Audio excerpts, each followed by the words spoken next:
pessoal, sejam bem-vindos a mais uma videoaula do curso de Fenômenos de Transporte.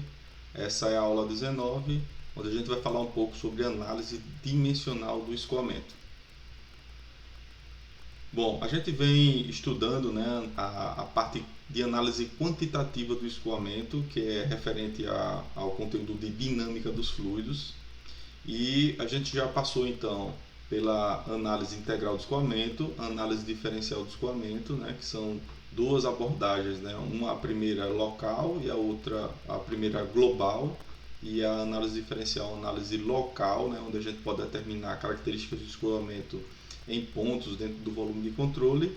E agora a gente precisa vai estabelecer então uma análise dimensional do escoamento, que é através de uma análise experimental. Então a gente pode, através de análises experimentais, obter também relações do escoamento.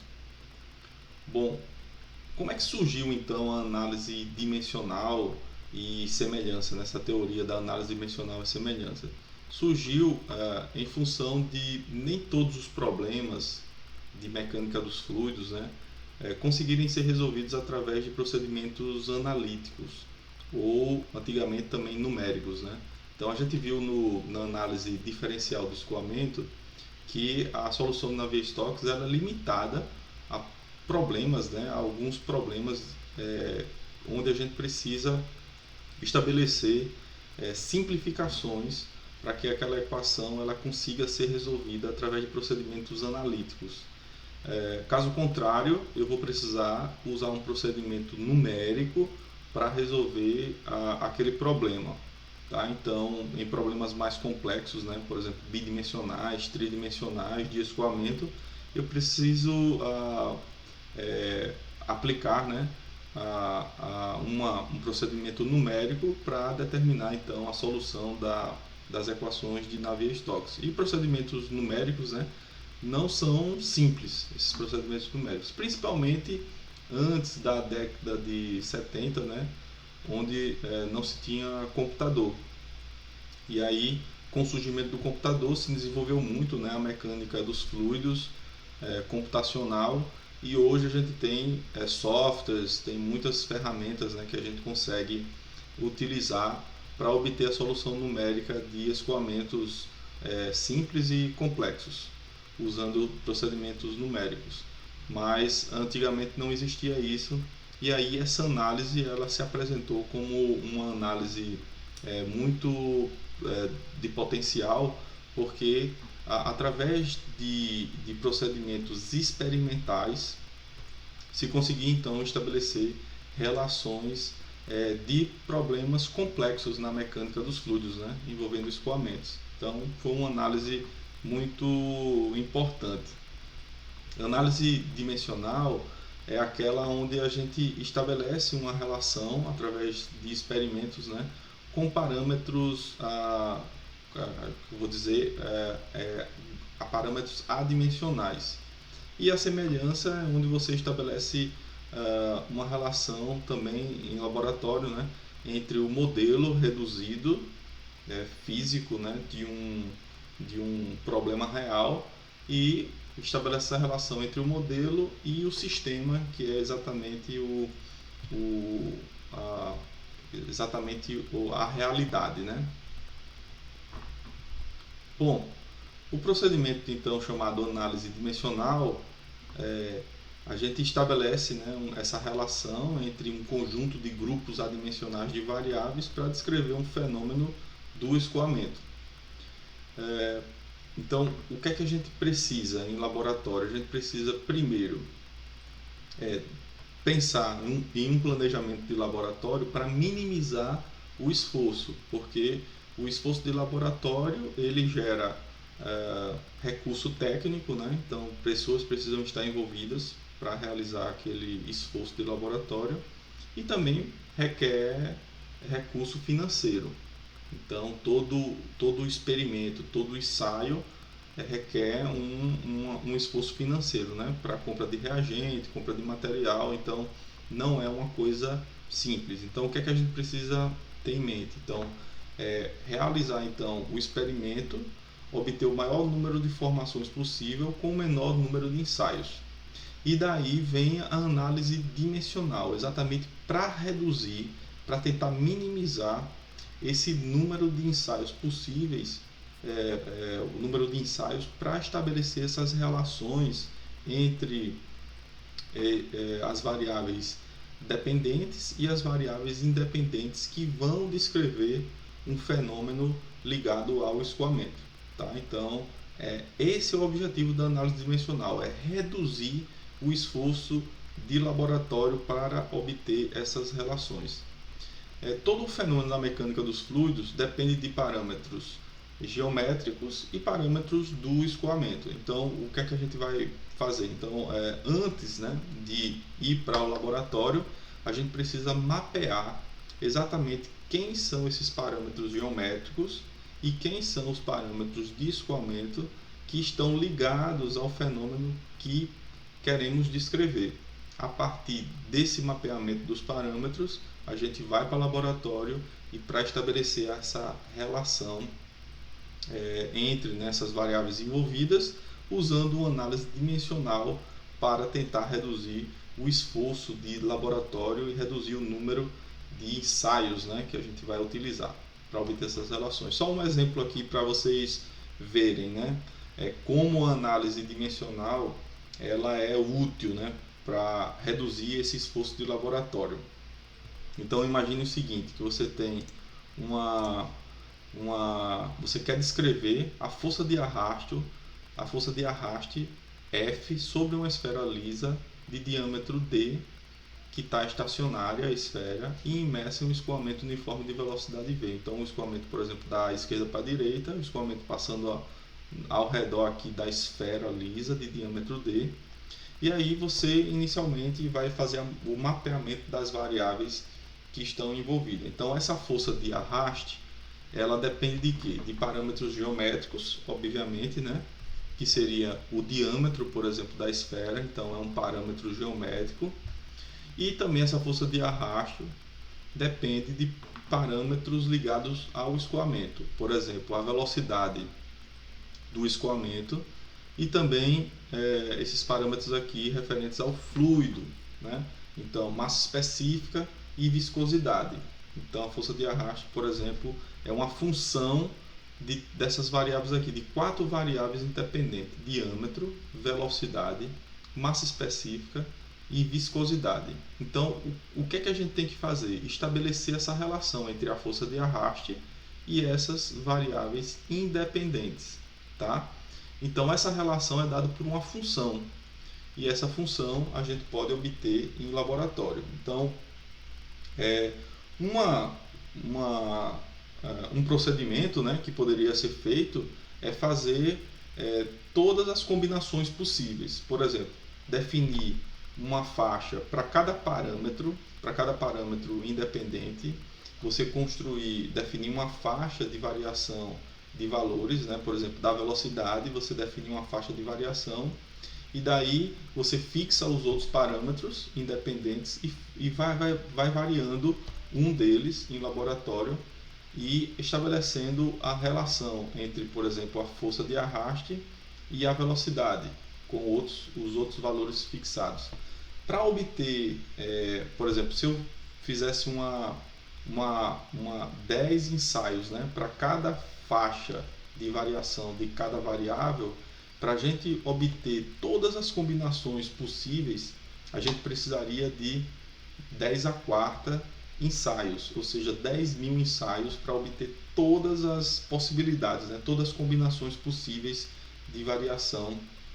E se a gente imaginar que cada ensaio leva meia hora e a gente só tem 8 horas por dia de trabalho, então esse experimento aqui levaria 2 anos e meio para ser completo. E isso inviabilizaria esse exercício, né, esse exercício experimental. Então não seria possível fazer porque é muito tempo, né, para completar um trabalho para obter uma relação. Então daí vem, né, a análise dimensional para reduzir esse esforço de ensaio, né, ou seja, esse esforço de laboratório para obter essa relação entre essa variável dependente, né, e as variáveis independentes, né, estabelecer essa relação f. Tá, a mesma coisa, né, considerando, por exemplo, um outro problema. Imagine que a gente queira estabelecer uma relação entre diferença de pressão e essas variáveis também, né, relacionadas ao escoamento. Variáveis geométricas e variáveis do escoamento aqui. Então, o diâmetro, né, que é o diâmetro da tubulação, a velocidade, massa específica e viscosidade como as variáveis independentes, e a diferença de pressão sendo a variável que eu quero descrever ela. Como é que, então, qual é o comportamento então da diferença de pressão para um escoamento em uma tubulação circular de diâmetro D? Então eu tenho essa relação aqui, o meu objetivo é achar essa função f. Mais uma vez, se eu fosse fazer na maneira, né, para varrer todas as combinações possíveis, eu teria um esforço muito grande, né, e isso ficaria inviável. Então o que é que a gente faz? Bom, então para cada variável eu teria que estabelecer, né, um experimento único e fazer uma curva para cada relação aqui entre a diferença de pressão e velocidade, diferença de pressão e viscosidade, diferença de pressão e massa específica. Então cada pontinho desse seria um experimento, né, fixando as outras variáveis independentes, e ao final, né, teria muita informação e eu teria que ter um esforço muito grande do laboratório, né, para estabelecer essas relações. Então, o que é que a gente pode fazer? Então, a gente pode agrupar essas variáveis em combinações adimensionais, que são chamadas, né, essas combinações adimensionais são chamadas de grupos adimensionais. De modo que existe uma relação entre esses grupos funcionais, grupos adimensionais, através de uma relação f. E essa relação, sim, eu preciso obter através de laboratório. Mas qual é a vantagem aqui? É a redução do número de variáveis envolvidas.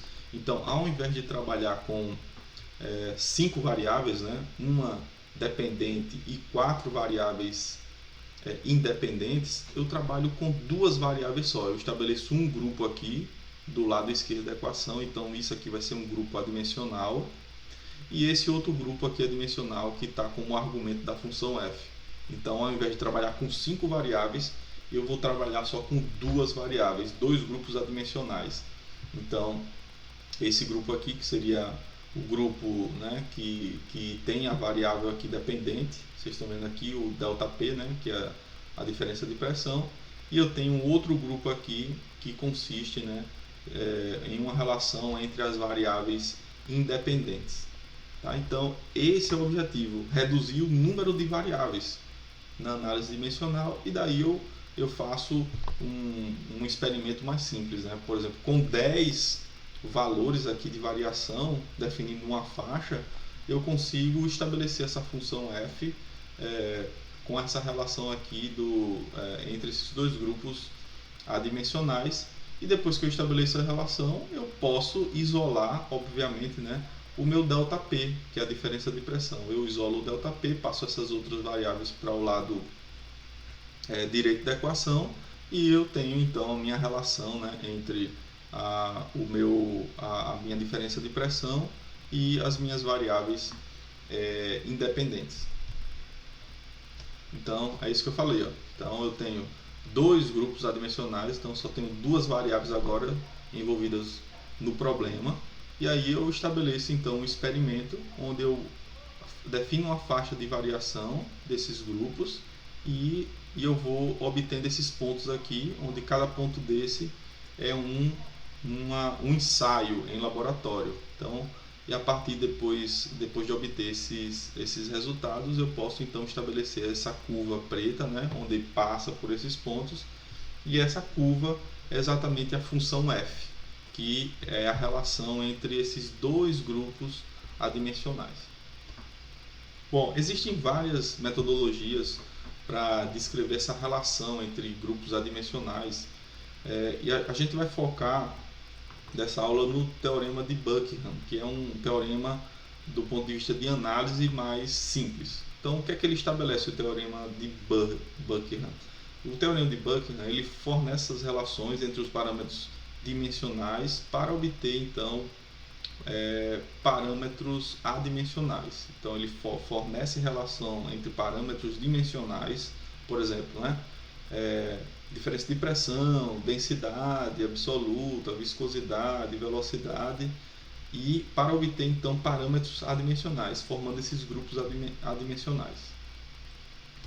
O grupo adimensional, obviamente, é um grupo onde não, a dimensão ela é equivalente à unidade, né? Então não tem uma dimensão de comprimento, ou de massa, ou de tempo, tá? Então é um parâmetro que o resultado dele é a unidade, é igual a 1. Então vamos lá para o teorema dos πs de Buckingham.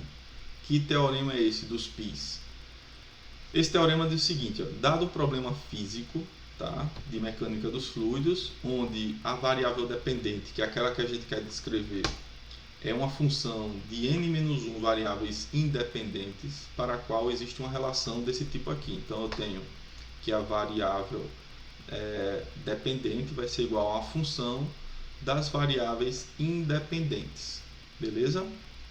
Então a gente pode também escrever essa equação dessa maneira aqui. Então é uma função, né, passando todo mundo para o lado esquerdo da equação. Então eu tenho uma função g que depende de todos esses parâmetros, né, tanto dependentes, variáveis dependentes como as variáveis independentes. E essa relação aqui é igual a zero quando eu passo todo mundo para o lado esquerdo da equação. O teorema π estabelece que, dado a relação de variáveis dessa forma aqui, né, essa função g que depende de todas as variáveis igual a zero, essas n variáveis podem ser agrupadas em n menos m razões adimensionais, onde o m é exatamente o número de grandezas dimensionais que estão envolvidas no problema. E a gente sabe que essas grandezas dimensionais, né, a gente pode trabalhar, que a gente viu nas primeiras aulas desse curso, né, existe o sistema MLT, massa, comprimento, tempo, e também, ou você pode trabalhar com o sistema FLT, força, comprimento e tempo, né? Então esse M ele equivale a 3. Não, eu tenho 3 dimensões primárias, né, para trabalhar, né, usando o sistema MLT ou FLT. Muito bem, então a gente pode estabelecer então esses grupos adimensionais, tá? O número de grupos adimensionais é exatamente n menos m, tá? E sobre essa forma aqui, então estabelecer essa forma g, né, uma função que tem essa relação entre os grupos adimensionais, onde o primeiro grupo adimensional ele tem exatamente a variável dependente, e os outros grupos adimensionais, π2, π3 e assim por diante, não tem essa variável dependente, só tem variáveis independentes, tá? Então ao final a gente pode estabelecer uma relação entre o π1, onde o π1 ele tem a variável dependente que a gente quer determinar, né? E a relação entre π1 e os outros π's, né? Onde esses outros π's eles não têm, só tem variáveis independentes, tá? Agora uma observação importante, que essa função h aqui, ó, ela precisa ser determinada experimentalmente, tá? Então o teorema de π, dos π's de Buckingham, ele estabelece essa relação, mas o h precisa ser determinado em laboratório ainda. Vamos lá então para a técnica. Como é que a gente determina esses grupos π's? A gente determina esses grupos π's em 6 passos. Ninguém precisa decorar, é só seguir esses passos aí que estão bem descritos na literatura. O primeiro passo é listar todos os parâmetros envolvidos. Então você tem um problema de mecânica dos fluidos e você mapeia então a variável que você quer descrever, a variável dependente e as variáveis independentes. Então os parâmetros geométricos e parâmetros do escoamento. Depois você seleciona as dimensões fundamentais primárias, né? O conjunto de dimensões fundamentais. Então, eu recomendo sempre trabalhar com um sistema mais simples, que é o sistema MLT, massa, comprimento e tempo. No terceiro passo, a gente lista as dimensões de todos os parâmetros envolvidos no problema. Então, por exemplo, velocidade, qual é a dimensão da velocidade? É L sobre T. O diâmetro, qual é a dimensão do diâmetro? É comprimento, é só o L. Então, todas as variáveis a gente precisa listar as dimensões, né, dessas variáveis que estão envolvidas no problema. Então, muito simples, né, até o terceiro passo. No quarto passo, selecionar a lista, selecione, né, dessa lista dos parâmetros o número, né, de dimensões primárias. Então eu preciso, por exemplo, qual é o número de dimensões primárias? 3. Então eu preciso selecionar 3 parâmetros, né, desses parâmetros envolvidos.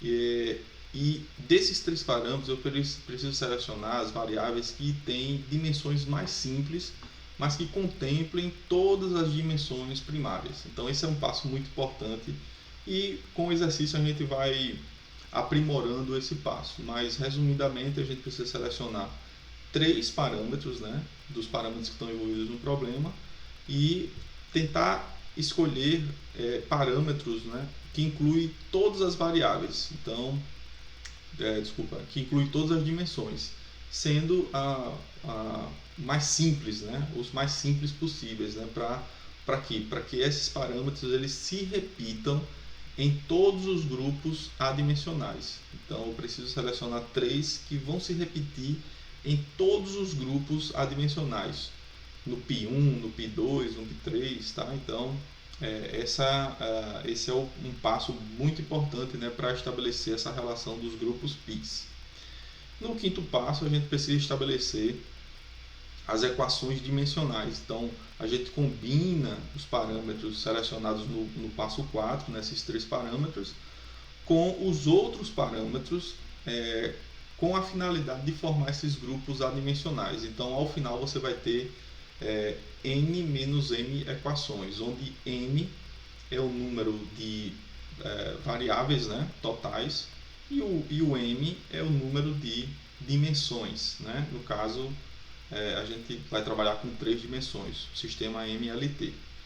E no sexto passo a gente faz uma verificação de segurança para ver se cada grupo realmente é um grupo adimensional e essa relação ela é válida.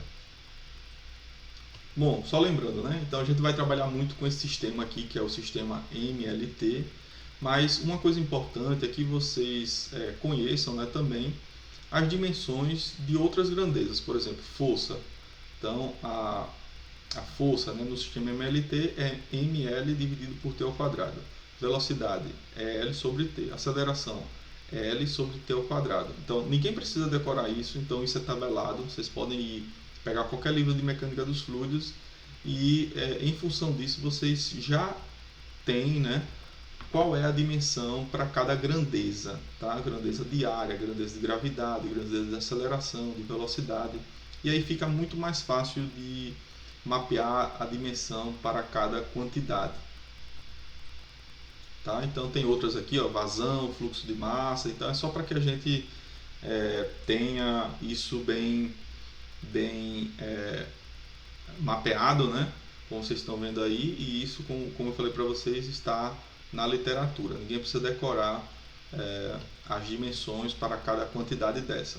Tá? Inclusive aqui de algumas propriedades, né? Muito importante, por exemplo, uma massa específica. Qual é a dimensão da massa específica? É massa sobre comprimento ao cubo. Viscosidade absoluta, qual é a relação? M sobre LT. Então é muito importante, né, obter de forma rápida, né, as dimensões para cada quantidade dessa. E aí tem outras, mas eu não vou detalhar, tá? Só uma relação. Bom, aí antes de fazer o exercício, para que a gente consolide esse conhecimento, eu vou mostrar, por exemplo, uma aplicação muito consistente, né, dessa análise dimensional, onde essa análise dimensional foi utilizada para obter exatamente a força de arraste.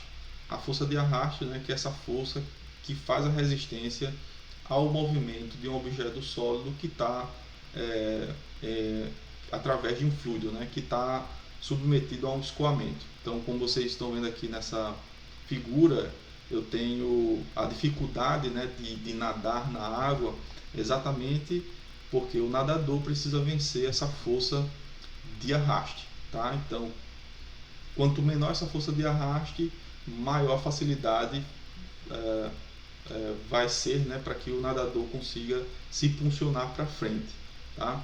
Essa força de arraste, ela é devido a duas questões. Primeiro, a fricção, né, a fricção lateral, e também a diferença de pressão da frente, né, na parte da frente com a parte de trás do objeto, né, que está ali,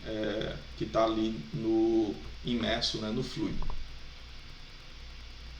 Então, só para que a gente fique mais claro, né? Então eu tenho, por exemplo, uma bola que está viajando, por exemplo, da esquerda para a direita, uma velocidade aqui apontada para a direita, e o arrasto é sempre uma força contrária a esse movimento em função desses dois aspectos, né? Primeiro, a fricção lateral que o fluido faz com a bola, e também a diferença de pressão na frente da bola e atrás da bola. Então essa combinação faz com que eu tenha essa força de arrasto que vai diminuindo a velocidade da bola à medida que ela vai avançando para frente. Então ela vai parando em função desse atrito, né? E dessa diferença de pressão entre a frente e atrás da bola, e que resulta nessa força de arrasto, né? Bom, na literatura hoje, facilmente vocês podem obter essa relação da força de arrasto. Força de arrasto é 1/2 vezes o coeficiente de arrasto vezes a densidade, a massa específica do fluido, vezes a área frontal do objeto, vezes a velocidade ao quadrado. Então, hoje parece simples, né? A gente vai na literatura, pega essa equação, aplica, né, e calcula então a força de arrasto. Mas, enfim, de onde é que nasceu, né, essa relação? De onde é que veio essa relação? Essa relação depende do coeficiente de arrasto. E o coeficiente de arrasto, ele é um coeficiente adimensional. Então, se a gente isola aqui o coeficiente de arrasto vai ser a força de arrasto dividido por meio da massa específica vezes a área vezes a velocidade ao quadrado. Então, ou seja, como o coeficiente de arrasto é adimensional, já dá para ter uma noção que essa relação foi estabelecida através de uma análise adimensional. Bom, e o coeficiente de arrasto, né, ele é muito utilizado, né, para determinar então essa força, e o coeficiente de arrasto, ele é uma função do número de Reynolds, né, que é essa relação entre as forças inerciais e forças viscosas, tá? E o número de Reynolds é um número adimensional. Tá? Então, uma coisa muito importante da análise dimensional é que vários números adimensionais surgiram através dessa análise. E o número de Reynolds é um dos números mais famosos, né, na mecânica dos fluidos, né, que foi obtido através dessa análise dimensional, estabelecendo essa relação entre forças inerciais e forças viscosas. Muito bem, então o coeficiente de arrasto ele foi obtido através da análise dimensional. Tá? Então foram estabelecidos os grupos adimensionais, né? os números πs, né? O π1 e o π2. No π1 aqui eu tenho, você vê que a variável dependente, né? Que é a força de arrasto, está aqui no π1, e o π2 eu tenho aqui, no π2 aqui que é o argumento dessa função f1, eu tenho aqui só variáveis independentes, né? Então eu tenho massa específica, eu tenho velocidade, eu tenho diâmetro e também tenho a viscosidade do fluido. Então, o que é que se fez? Em laboratório foi feita uma relação entre esse grupo adimensional, que é o π1, e o grupo adimensional π2 para estabelecer essa função f1. Como vocês estão vendo aqui, essa linha vermelha é exatamente essa função f1 obtida em laboratório. Então, é uma relação entre o número de Reynolds, né, que é esse cara aqui que está dentro do argumento, que é o π2, né, e essa relação aqui, que é o F sobre esse valor aqui, que é outro grupo adimensional, que a gente chama isso aqui de coeficiente de arrasto, né? Então, esse coeficiente de arrasto, na verdade, é o π1. Então, foi estabelecida essa relação entre o π1 e o π2 através de uma análise experimental. A gente obteve essa curva vermelha, que é exatamente essa função f1. Muito bem. Através, né, dessa análise, a gente conseguiu obter vários outros parâmetros, né, adimensionais. O número de Reynolds é um, mas tem outros muito importantes também na mecânica dos fluidos.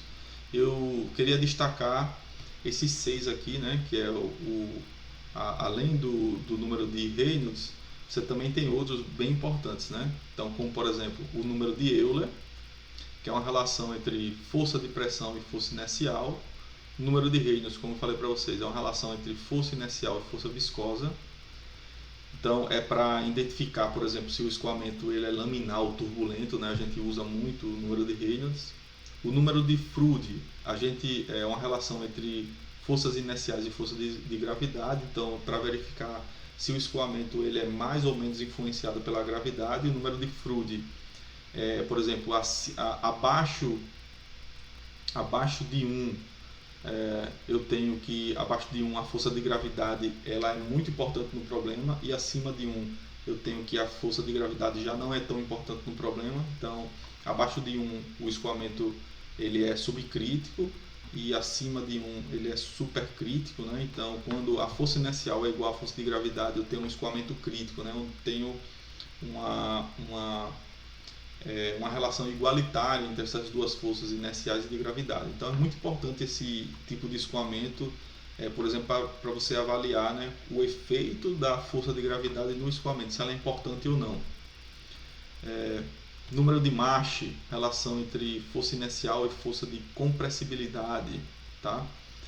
O número de Strauler, né, força centrífuga e força inercial. O número de Weber, relação entre força inercial e força de tensão superficial. Então, esses 3 últimos números não são tão usados, né, na mecânica dos fluidos, mas são muito importantes aí, estabelecendo essas relações entre compressibilidade, força centrífuga e força de tensão superficial. Para fechar a aula, vamos fazer um exemplozinho bem simples, né? Exatamente o problema que a gente já falou, que é o problema para determinar a diferença de pressão em tubulações. E a gente já mapeou, né, as variáveis que são importantes para descrever esse problema, que é a diferença de pressão na tubulação, tá? Essas variáveis são o diâmetro, né, que seria uma variável geométrica, e as variáveis do escoamento. Então, eu tenho características do fluido, viscosidade e densidade, e a velocidade média, ou seja, o meu ΔP1, que é a diferença de pressão, é uma função do diâmetro, da velocidade, da massa específica e da viscosidade. Então, vamos tentar determinar então essa função f. Vamos lá, então. Primeiro passo, usando o teorema dos πs de Buckingham. Então, são 6 passos, tá? 6 passos. E no primeiro passo, a gente estabelece essa relação, o mapeamento, e a gente vê que o número de variáveis envolvidas é igual a 5. Uma variável dependente e 4 variáveis independentes, tá? No passo 2, a gente estabelece o sistema que a gente vai usar. Então, a gente vai usar o sistema MLT, massa, comprimento, tempo, e aí a gente tem 3 grandezas básicas, ou seja, o M é igual a 3. Então, o número de grupos adimensionais que a gente vai ter nesse problema é N menos M, ou seja, 5 variáveis menos 3 grandezas, né? 3 dimensões, 5 menos 3, 2. Então, ou seja, vamos ter 2 grupos adimensionais nesse problema. Então, vamos tentar descrever essa relação entre esses 2 grupos adimensionais. Terceiro passo, a gente vai fazer a descrição da dimensão física para cada variável. Então, eu tenho quantas variáveis? 5 variáveis, né? Para cada variável dessa, eu faço a descrição da dimensão física. Então, variação de pressão, a dimensão é pressão. Então, na literatura, né, na literatura a gente pode obter qual é a dimensão de pressão. No caso aqui, usando o sistema MLT, seria M, L a menos 1, T a menos 2. A dimensão do diâmetro é só o comprimento, a dimensão da velocidade é LT menos 1, a dimensão da massa específica é M, L menos 3 e a dimensão da viscosidade absoluta é M, L menos 1, T menos 1. Muito bem, esse quarto passo é o mais complexo, né? Então a gente vai selecionar dessa lista de variáveis independentes, a gente vai escolher 3 variáveis, né, que é o número que corresponde às 3 dimensões. A gente vai selecionar 3 variáveis que ela vai repetir em todos os grupos adimensionais, no grupo π1 e no grupo π2. Então, dessas variáveis independentes, vamos selecionar 3 que vão se repetir nos grupos adimensionais π1 e π2. Beleza, então eu só tenho 4 variáveis independentes. Quais dessas 4 variáveis independentes eu vou selecionar, né? Eu preciso selecionar 3 variáveis. Dessas 4, eu preciso selecionar 3 variáveis que vão se repetir nos grupos. Essas 3 variáveis, elas precisam contemplar todas as dimensões, né? As dimensões básicas, o MLT, e elas precisam ser as mais simples possíveis. Então, das 4 variáveis, a gente selecionou a massa específica, velocidade e o diâmetro, né, que as dimensões são as mais simples e elas contemplam, né, todas as grandezas básicas, que é o MLT. Então, quem ficou de fora aqui ficou a viscosidade, que tem uma dimensão, né, um pouco mais complexa a dimensão. No passo 5, a gente estabelece os grupos adimensionais. Então, no primeiro grupo adimensional, a gente vai colocar aqui as variáveis de repetição, diâmetro, velocidade e massa específica, onde cada variável de repetição dessa deve ser elevada a um expoente, para que a gente exatamente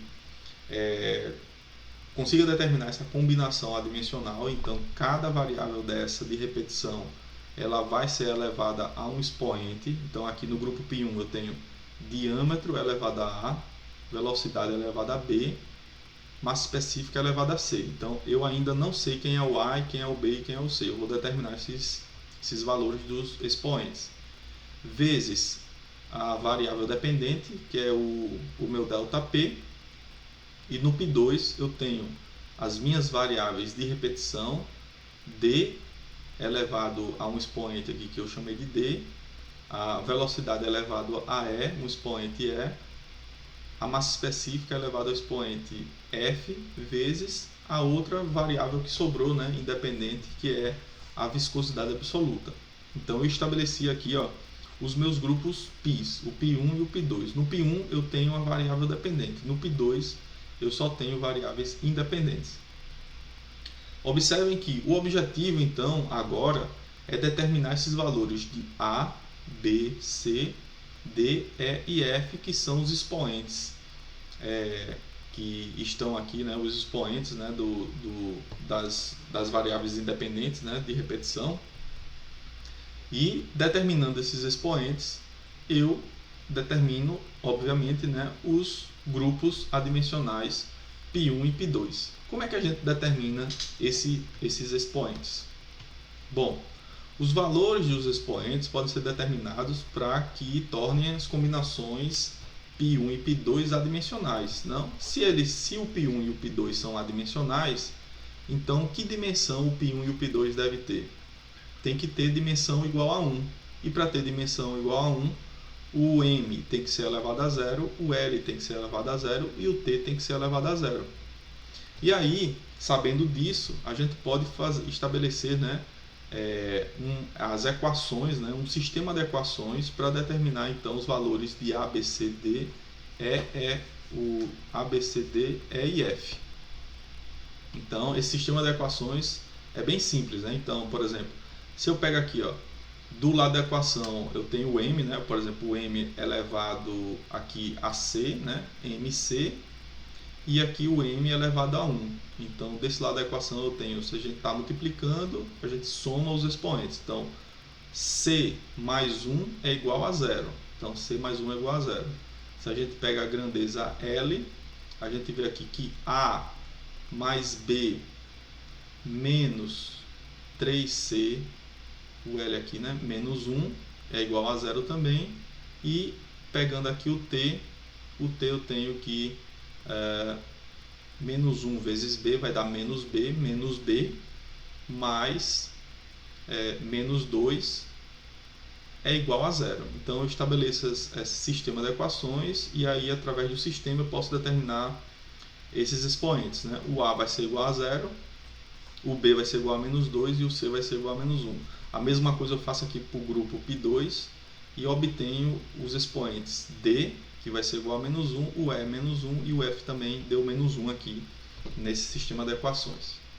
E aí eu volto e consigo então determinar os grupos adimensionais π1 e π2. Então observem aqui, né, com a determinação dos expoentes A, B, C, D, E e F, eu consigo então estabelecer aqui quem é o meu π1 e quem é o meu π2, tá?